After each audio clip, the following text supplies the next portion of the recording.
Hello friends, तो जैसा कि हमने इसके पिछले एपिसोड में देखा कि नानजी यूजियाओ की सोल ढूंढने के चक्कर में उन सभी को मिस्टी फॉरेस्ट के अंदर लेकर आ जाता है, जहां उन सभी पर काफी सारी इवल स्पिरिट्स ने अटैक कर दिया था, जिसका पता लगते ही सभी के सभी उससे फाइट करने के लिए तैयार हो जाते हैं। लेकिन तभी वहां पर कोई इल्यूजन फैलाने लगता है, जो कि वहां पर एक लड़की फैला रही थी। इस बात का पता जैसे ही नानजी को लगता है, वो तुरंत ही उस लड़की को अपने कब्जे में कर लेता है। तो अब आगे आज के एपिसोड की स्टार्टिंग में हम उस लड़की को देखते हैं, जहां वो लड़की उन लोगों को बताती है कि मैं यहाँ पर अपने फादर को ढूंढने आई हूँ, जो कि इवल लैंड के अंदर कहीं पर लॉक्ड है। इसके साथ ही हमें उस लड़की का नाम भी जानने के लिए मिलता है, और इस लड़की का नाम लायला होता है। उसकी ऐसी बात सुनकर तो यूजिया उससे कहने लगती है, अगर तुम इसी रीजन से यहाँ पर आई हो तो मुझे लगता है कि मैं तुम्हारे फादर को यहाँ पर बचा सकती हूँ। वो ये सब कुछ यहाँ पर कह ही रही थी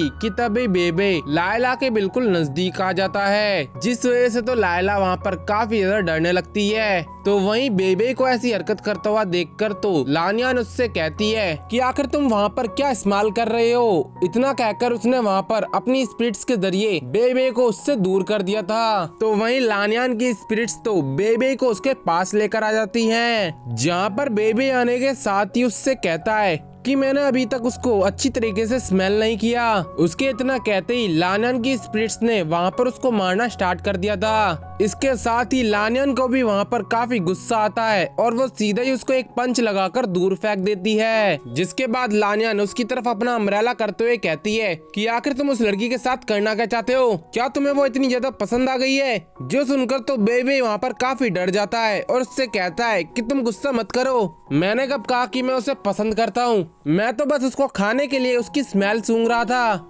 उसकी ऐसी बात सुनकर तो लानियन को वहाँ पर और भी ज्यादा गुस्सा आता है, और वो उसको पकड़ते हुए उससे कहती है कि जो मैं तुम्हें यहाँ पर खाना देती हूँ, क्या तुम्हारे लिए वो काफी नहीं है, जो तुम इस लड़की को खाने पे तुले हुए हो। मुझे तो लगता है कि तुम यहाँ पर मुझसे झूठ बोल रहे हो। लानियन को इतना गुस्से में देखकर तो बेबे उससे कहता है कि लानियन, भला मैं उसके बारे में और कुछ कैसे सोच सकता हूँ, मैं तो बस उसको खाने की तरह ही सोच रहा था। उसकी ऐसी बात सुनकर तो वहाँ पर यूजियाओ को भी हंसी आ जाती है। तो वहीं लायला तो वहाँ पर काफी ज्यादा डर चुकी थी। इसके बाद तो लानियन ने भी उसको वहाँ पर ऑर्डर दे दिया था, तो फिर जाओ तुम, मुझे भी तो देखना है कि आखिर तुम उसको कैसे खाते हो।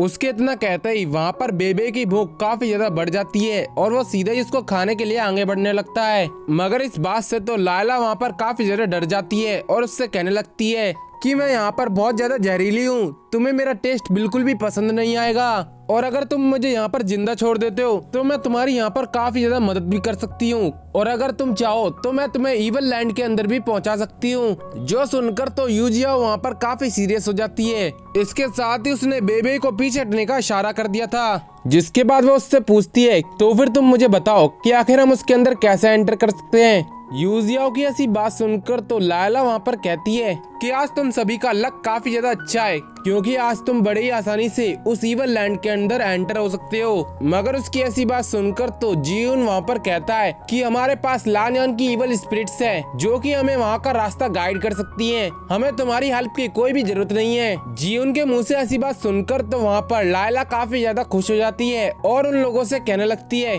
तो फिर आप यहाँ पर देरी क्यों कर रहे हैं, जल्दी से आपको इवल लैंड के अंदर चले जाना चाहिए। मगर वहीं लानियन तो लायला की ऐसी बात सुनकर उससे कहती है कि तुम्हें तो शुक्र मनाना चाहिए कि बेबे ने तुम्हें यहाँ पर नहीं खाया, नहीं तो तुम्हारी ये तेज जुबान यहाँ पर चल नहीं रही होती। उसके इतना कहते ही यूजिया उन सभी से कहती है कि चलो अब यहाँ से। जिसके बाद तो लानियन ने वहाँ पर अपनी इवल स्पिरिट्स को आगे भेज दिया था, जहाँ कुछ देर आगे जाने के बाद तो वो इवल स्पिरिट्स वहाँ पर रुक जाती है। जो देखकर तो जियून वहाँ पर कहने लगता है कि आखिर ये रुक क्यों गई। तो वहीं वो इवल स्पिरिट्स सीधा ही लानियन के पास आकर उसको इन्फॉर्मेशन देने लगती है। जो सब सुनकर तो लानियन वहाँ पर कहती है कि मेरी इवल स्पिरिट्स यहाँ पर किसी चीज से डर रही हैं। जिसके बाद तो उसने अपनी इवल स्पिरिट्स को अपने पास रख लिया था। इसके साथ ही वो लोग वहाँ पर एक ट्री के पास पहुँच जाते हैं, लेकिन उससे आगे जाने का वहाँ पर कोई भी रास्ता नहीं था। जो देखकर तो जियून वहाँ पर कहता है कि आखिर अब ये कहाँ आ गए, लगता है हम यहाँ पर किसी गलत रोड पर है, मुझे तो यहाँ से इवल लैंड जाने का कोई भी रास्ता दिखाई नहीं दे रहा। उसकी ऐसी बात सुनकर तो लानियन वहाँ पर उससे कहती है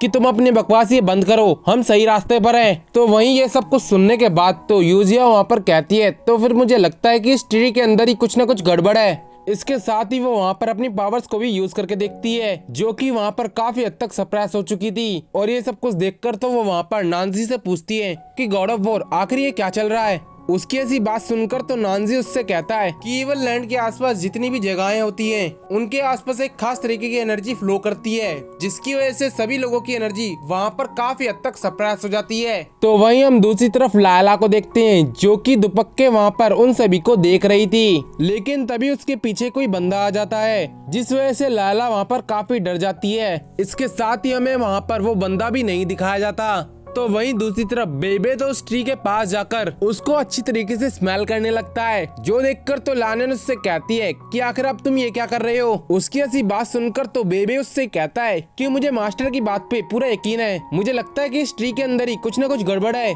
इतना कहने के बाद उसने एक पावरफुल पंच सीधा इस पेड़ पर लगा दिया था, जिसकी वजह से हम वहाँ पर एक जाइंट ब्लैक स्नेक को देखते हैं, जिससे वहाँ पर एहसास हो चुका था कि किसी ने उसके ट्री के ऊपर हमला किया है।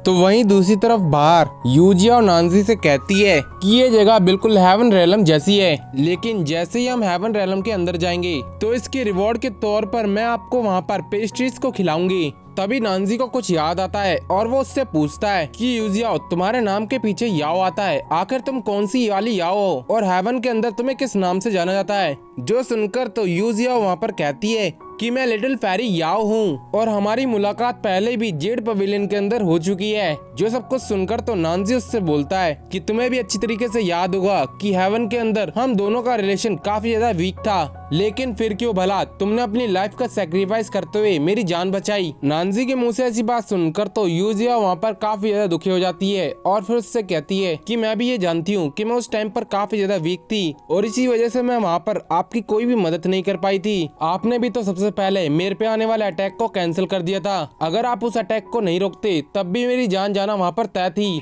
और इसी चीज का एहसान चुकाने के लिए मैंने अपनी लाइफ के बारे में भी नहीं सोचा, लेकिन इसके पीछे मेरा भी एक दूसरा मकसद था। दरअसल मैं यहाँ पर बहुत ज्यादा सेल्फिश हूँ। उसकी ऐसी बात सुनकर तो नानजी भी उससे कहता है कि यूजियाओ आगे से तुम्हें कभी भी इस तरीके से अपनी लाइफ को खतरे में डालने की कोई जरूरत नहीं है। मगर उसकी ऐसी बात सुनकर तो यूजियाओ वहाँ पर कहती है कि गॉड ऑफ वॉर मुझे इस चीज का कोई भी रिग्रेट नहीं है, क्योंकि वैसे भी आप हजारों सालों से हेवनली पैलेस के नंबर 1 गॉड हैं। जब आप जेड पवेलियन के अंदर आए थे तब भी आप वहाँ पर किसी वॉर के अंदर शामिल होने जा रहे थे। मेरी भी इच्छा कर रही थी कि मैं आपके साथ खड़े होकर उस वॉर के अंदर हिस्सा लूं, मगर उस टाइम पर मेरी पावर्स काफी कम थी, जिस वजह से मैं ऐसा नहीं कर सकती थी। तो वहीं उस वॉर के खत्म होने के साथ ही मेरे लिए आप एक रोल मॉडल बन गए। जो सुनकर तो नानजी और यूजियाओ दोनों ही एक दूसरे को बड़े ही प्यार वाली निगाहों से देखने लगते हैं, लेकिन तभी नानजी को कुछ एहसास होता है, जिसके बाद उसकी नजर सीधा ही बेबे पे जाती है। तभी वहाँ पर बेबे को एक फ्लावर की पेटल की वजह से छींक आ जाती है। इसके साथ ही वो वहाँ पर कहता है कि मेरा छींकने का कोई भी मकसद नहीं था। तो वहीं नानजी तो बड़े ही गुस्से में बेबे की तरफ बढ़ने लगता है, जिस वजह से बेबे की वहाँ पर हालत खराब होने लगती है। मगर तभी लायला को वहाँ पर किसी ने नीचे गिरा दिया था, जो कि ऐसा करने वाला कोई और नहीं बल्कि चैंगुई था। उसे वहाँ देखकर तो यूजिया उससे कहती है कि आखिर तुम यहाँ पर क्या कर रहे हो, तुम्हें तो हमने वहीं पर रुकने के लिए कहा था ना। यूजिया की ऐसी बात सुनकर तो चैंगुई उससे कहता है कि तुमसे यहाँ पर एक काम भी ठीक से नहीं होता, तुम यहाँ पर इस लड़की को अपने पीछे ही छोड़कर आ चुकी थी। तो वहीं दूसरी तरफ नानजी भी उससे पूछता है अगर तुम यहाँ पर हो तो भला तुमने उस बच्चे के साथ क्या किया। उसकी इस बात पर तो चैंगुई उससे कहता है कि तुम्हें उसके बारे में चिंता करने की कोई जरूरत नहीं है, मैंने अपने डीमन सर्वेंट से उसका ख्याल रखने के लिए कहा है। जिसके बाद हमें उस बच्चे को दिखाया जाता है जहाँ पर एक डीमन लेडी उसको बड़े ही प्यार से कुछ फ्रूट्स खिला रही थी, मगर वो बच्चा तो वहाँ पर काफी ज्यादा डरा हुआ था। इसके साथ ही वो वहाँ पर कहने लगता है कि गॉड ऑफ वॉर आखिर आप यहाँ पर कब तक आएंगे।